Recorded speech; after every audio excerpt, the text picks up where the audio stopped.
Bueno, acá podemos ver el pastizal pampeano, ¿no es cierto? Fíjense, cuando ven el climatograma, claramente se ve lo que pasa en nuestra región, es decir, tenés abundancia de lluvias todo el año, estás muy por arriba de la línea de temperaturas, por lo tanto tenés superávit hídrico todo el año. Es el clima templado húmedo, nosotros estamos en la zona de influencia del anticiclón del Atlántico. ¿Mm? La cuestión es que entonces el pastizal pampeano es una estepa de gramíneas, es una estepa herbácea también se le dice.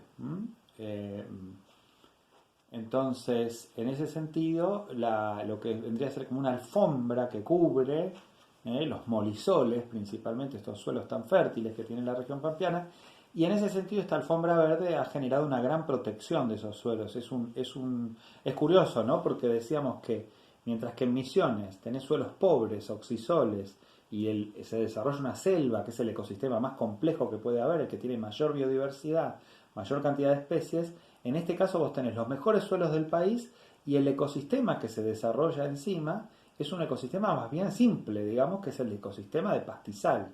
Sin embargo, es un ecosistema muy resiliente, es un ecosistema que se banca la intervención antrópica, la intervención humana. Por eso acá también se desarrollan los agroecosistemas, porque obviamente son ecosistemas muy resistentes, muy resilientes. Entonces son fuertemente intervenidos por la acción antrópica, pero son ecosistemas que, a diferencia de la selva, que es un ecosistema frágil, estos son ecosistemas muy fuertes, muy resilientes. Pero bueno, obviamente son ecosistemas mucho más simples, el clima es templado húmedo, los suelos decimos que son molisoles, y bueno, obviamente el relieve es la llanura pampeana, y los ejemplos, obviamente, tienen que ver con esta vegetación correspondiente al pastizal. Acá nosotros tomamos 3 o 4, el flechillar, ¿no? La flechilla, estipa, festuca, hay pasturas introducidas, los rhinegrass, es decir, también hay pasturas introducidas, pero bueno, uno acá está tomando, se supone, la pastura natural, ¿no? Sobre todo hay mucho en la cuenca del río Salado. Ahí en la foto, no sé si se llega a ver, hay algún ciervo de los pantanos, típico ya muy bastante extinguido, pero todavía algo queda, y se los trata de conservar. Pero bueno, este es el pastizal pampeano correspondiente al clima templado húmedo.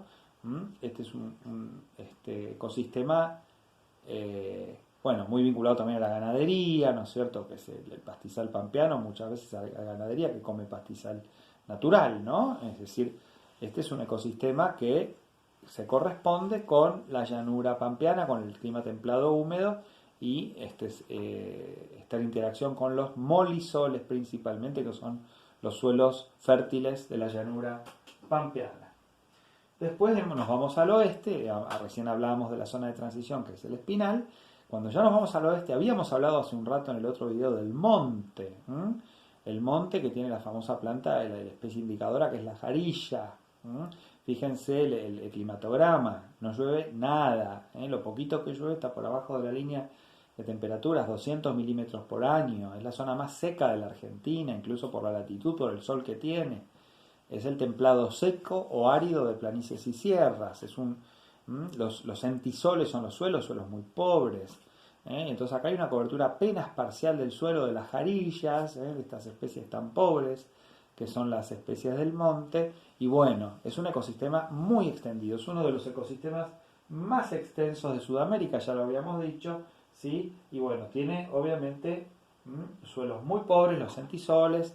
Hay déficit hídrico todo el año, llueve poco y nada, lo poquito que llueve viene del Atlántico, pero es muy escasa la lluvia. Esto abarca zonas de San Luis, de Mendoza, de San Juan, en la zona más templada, el norte de la Patagonia, algo de Catamarca, algo de La Rioja, ¿sí?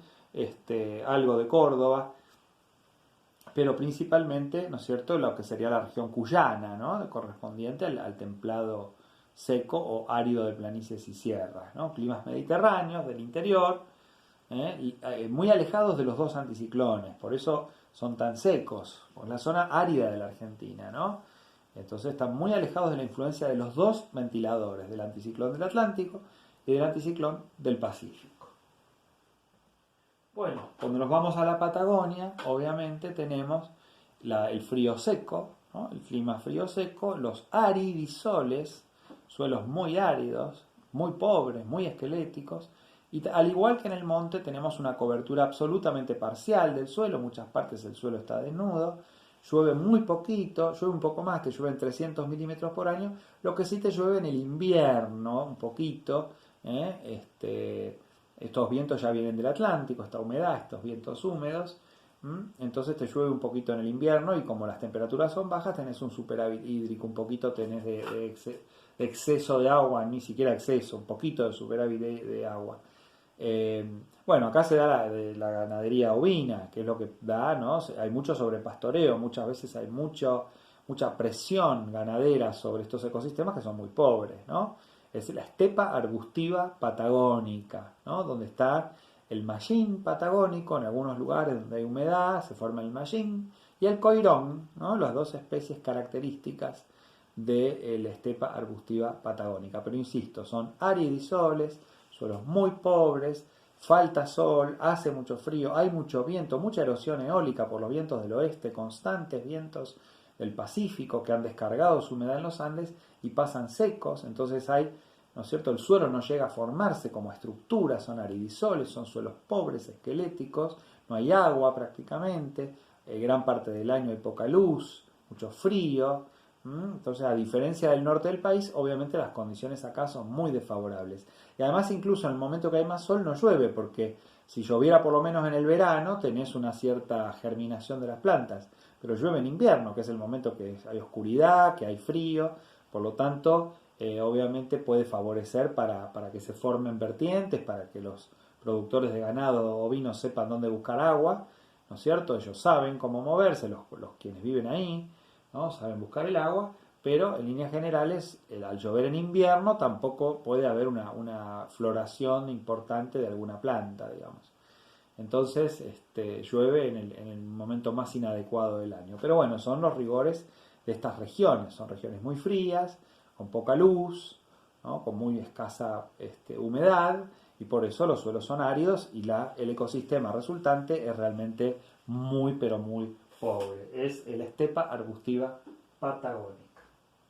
Bueno, y tenemos el ecosistema que está al oeste, decíamos que mientras que en el centro y norte del país la humedad está al este porque recibe el agua del Atlántico, nos vamos al sur del país y el agua viene del oeste. Entonces en el oeste tenemos los bosques patagónicos, que son, al igual que la selva misionera, al igual que las yungas del noroeste, estos ecosistemas son los más importantes en cuanto a conservación, en cuanto a prioridad, ¿no es cierto?, para ser conservados. Son los ecosistemas premium que tenemos a nivel de biodiversidad, de paisajístico, de valor, ¿no?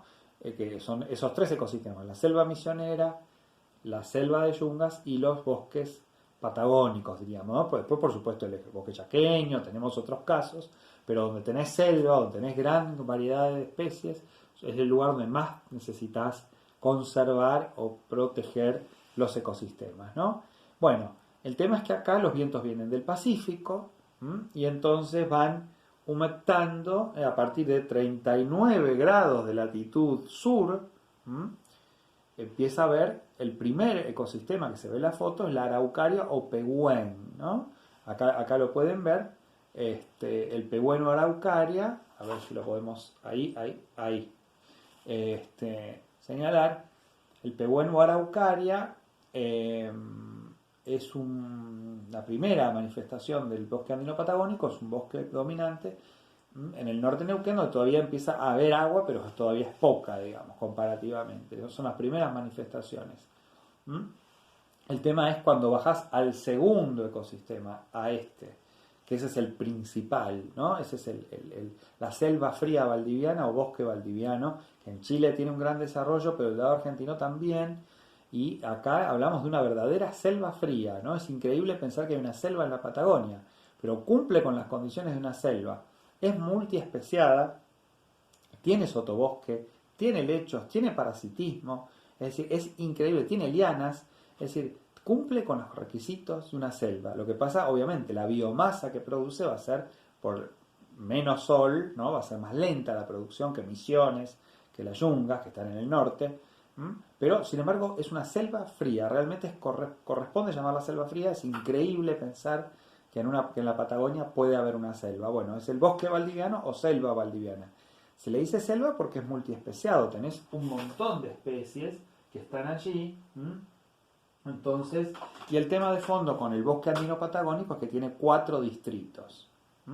Entonces, después de la selva valdiviana, que es la más desarrollada, que está en centro-sur de Neuquén, oeste de Río Negro y noroeste de Chubut, ya después te vas a Santa Cruz, y ahí aparece el bosque magallánico. El bosque magallánico, que está cerca de los glaciares, ya ahí es el rigor, es muy alta la latitud, los rigores del clima son muy importantes. El bosque magallánico tiene 3 especies representativas: la lenga, el ñire y el guindo. Son 3 especies representativas que tiene el bosque magallánico, ¿sí? Ya es un bosque de menor desarrollo comparado ni hablar con el valdiviano. El valdiviano es la zona principal. El bosque valdiviano es donde está Bariloche, Villa Langostura, ¿no es cierto? El Parque Nacional Nahuel Huapi, el Parque Nacional Los Alerces, el Bolsón, ¿no? Es decir, la zona más importante está ahí, esos parques nacionales que son importantísimos, donde están las partes más húmedas, el Paso Rosales hacia Chile, es decir, Puerto Blest, zonas muy lluviosas. En el límite con Chile pueden llover hasta 3.000, 4.000 milímetros por año en la zona valdiviana. Es decir, en la parte valdiviana es la zona más lluviosa de la Argentina, llueve más incluso que en Misiones, en el límite con Chile, ¿no? Hay puntos de la cordillera donde llueve tanto, es tanta la exposición al agua del Pacífico, que llueve incluso más que en Misiones. Te pueden llover 3.500 milímetros en algunos puntos de la cordillera, en el extremo oeste de la Patagonia. Entonces es realmente una zona de muy... Por eso se forman los lagos, porque hay superávit hídrico, hay exceso de agua. Bueno, es una zona con una cantidad de vegetación impresionante. Después viene, sí, el bosque magallánico, que es mucho más pobre, por supuesto, está más al sur. Igual es un bosque que no deja de tener su biodiversidad, pero bueno, mucho menos comparado con la selva fría valdiviana. Y cuando ya te vas abajo de todo, ¿no es cierto? Tenés, a ver si lo podemos, ahí, el bosque caducifolio, la lenga y el ñire, ¿no? Ya el guindo no está. Está la lenga y el ñire, que son las últimas 2 plantas que se bancan el frío extremo del extremo sur de Argentina, del fin del mundo, de Tierra del Fuego, ¿no? Entonces un bosque, por supuesto, con más restricción, por supuesto es muy alta la latitud, hay una parte grande del año que hay poca luz. La lenga en altura, ¿no es cierto? El ñire. Bueno, los bosques, lo mismo pasa en el bosque magallánico. Se pone toda roja en el otoño, ¿no? Parece fuego, las montañas parece que ardieran. Son paisajes increíbles. La lenga tiene esto de que, bueno, incluso en altura va hasta donde puede, llega, ¿no? Con los rigores del clima. Es una planta que se banca rigores muy extremos del clima. Entonces, bueno, la cuestión es que este es el 4.º distrito del bosque caducifolio, quiere decir que es siempre verde, que nunca, que pierde, que no es verde, que no es siempre verde, que pierde las hojas en otoño, por eso se pone toda roja la lenga y queda totalmente, ¿no es cierto?, invernando en el invierno. Caducifolio quiere decir que pierde las hojas a partir del otoño, como si fuera la bandera de Canadá, vieron que tiene una hojita otoñal. Bueno, lo mismo, en Tierra del Fuego, en el bosque magallánico, la lenga, en alta latitud sería como nuestra Canadá, la lenga pierde las hojitas y entonces es absolutamente queda sin hojas en el resto, ¿no?, de la estación invernal. Y bueno, justamente tiene estas características de que es caducifolio, ¿no? Hoja caduca, quiere decir que en el otoño pierden las hojas estos árboles, ¿no?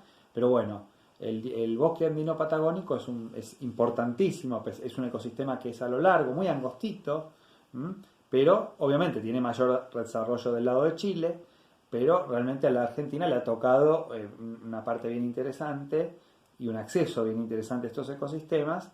Y bueno, justamente, sobre todo, la selva fría valdiviana es la más valiosa, pero bueno, todos estos ecosistemas, los bosques andinos patagónicos en su conjunto, ¿no?, son de un altísimo valor ecológico y bueno, hay parques nacionales y demás, ¿no es cierto?, en todos ellos. Así que el bosque patagónico, bueno, tiene suelos que son andisoles, molisoles, suelos de origen volcánico, fértiles, que son los correspondientes a estos ecosistemas. El clima es el frío húmedo, están absolutamente sometidos a la influencia del océano Atlántico, la humedad se descarga allí, como pueden ver en ese gráfico de perfil, que se ve los vientos húmedos del Pacífico. Y bueno, la cuestión es que entonces este es otro de los ecosistemas más valiosos del país, a pesar de ser tan angosto, pero va cambiando con la latitud. No es lo mismo en Neuquén a 39 grados sur que en Tierra del Fuego a 55, 54, 53 grados sur, ¿no? Hay mucha diferencia en latitud, hay mucha diferencia en radiación solar, ¿no? Y también en cantidad de agua, porque la mayor parte del agua va al bosque valdiviano, principalmente es donde pega de lleno, que está de acuerdo a la orientación del anticiclón del Pacífico Sur, la mayor parte del agua va al ecosistema valdiviano, ¿no? A la selva fría valdiviana. Pero bueno, los 4 distritos son fascinantes, maravillosos, y por lo tanto decíamos que la selva misionera, la selva de las yungas y el bosque andino patagónico son nuestros 3 ecosistemas más importantes, los que más debemos proteger, porque efectivamente tienen una biodiversidad y, ¿no? y un atractivo paisajístico y demás para poner en valor, que los hace únicos, ¿no? Y aparte una biodiversidad, porque son selvas o muy, muy, muy especiados. Por lo tanto, obviamente que son ecosistemas de los más importantes de todos. Bueno, con esto damos por terminado las teóricas, así que hasta aquí llegamos.